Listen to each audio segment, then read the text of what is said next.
ఇతరులందరినీ ఏం లోపాయికార ఒప్పందాలు ఇలా మళ్ళీ కూడా ఎంతమందిని అరెస్ట్ చేస్తావు రావాలా 10,000 మందిని తీసుకొని ఇలా ఊరోళ్ళందరితో కూడా ఏమైతుంది హిందువులు ఒకటి కావద్దా హిందువులతో కూడా అరెస్ట్ చేస్తా అంటున్నావట ఏం హిందువులను చెక్కగలని చేస్తావా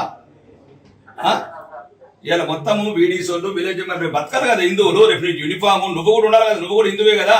నిన్ను కూడా దండి నీ మీద కూడా బుల్లెట్ ఎక్కించున్నావు అప్పుడు ఎట్లా ఇప్పుడు ఇవ్వాలంటే మోర్తాడేస్తాయి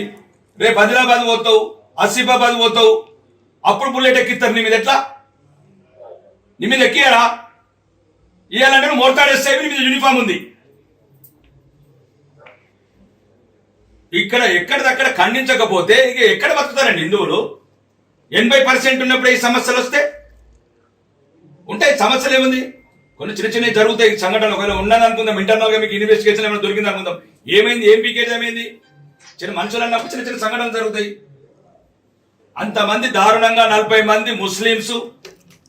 ఒక హిందూ ఒక ఉంటే పోలీస్ స్టేషన్ లో కంప్లైంట్ ఇవ్వాలి పోలీస్ స్టేషన్ లేదా మీ మొత్తంలో మీరు లేరా ఇద్దరి మీద కంప్లైంట్ ఇవ్వాలి కదా ఎస్ఐ గారు